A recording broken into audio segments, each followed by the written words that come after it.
J'ai une question. Vous connaissez le docteur Frankenstein, mais il est docteur en quoi, au juste? Des idées? Médecine? Non. Biologie? Non plus. Chimie, au fond?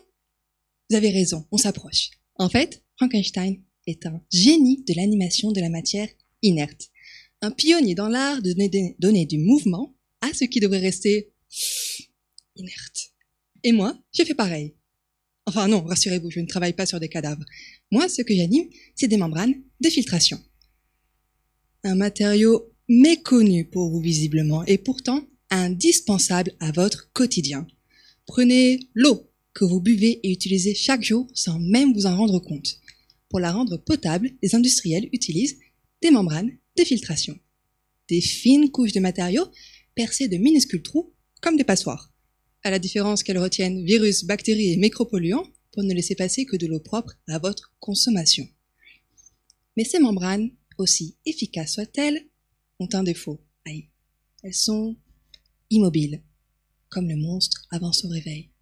Elles attendent passivement que l'eau passe, et à force, elles s'encrassent. Les particules s'accumulent, freinant le passage de l'eau, jusqu'à que tout ralentisse et que tout s'arrête. Et quand ça ne fonctionne plus, il faut nettoyer, changer les membranes, et la note est salée. Alors, comment éviter ce problème?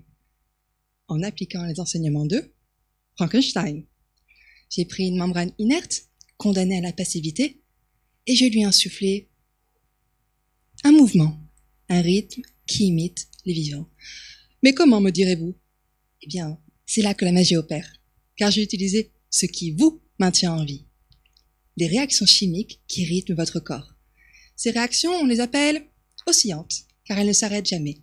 Elles tournent en boucle, comme des horloges chimiques parfaitement réglées. Et dans mon travail, je mélange les molécules nécessaires pour obtenir une réaction oscillante au contact de ma membrane, qui se met alors à battre comme un cœur artificiel.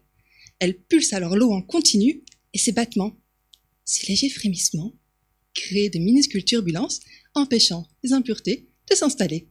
Et le résultat, c'est une membrane qui reste propre plus longtemps, avec moins de colmatage, moins de changements, et donc moins de dépenses pour les industriels. Mais au-delà de membrane, ce que je vous raconte, c'est une nouvelle histoire, bien réelle cette fois, où je vous révèle un secret caché entre les pages de l'histoire du monstre. La véritable révolution n'est pas d'animer la matière, mais de contrôler la manière dont on le fait pour pouvoir révéler son potentiel.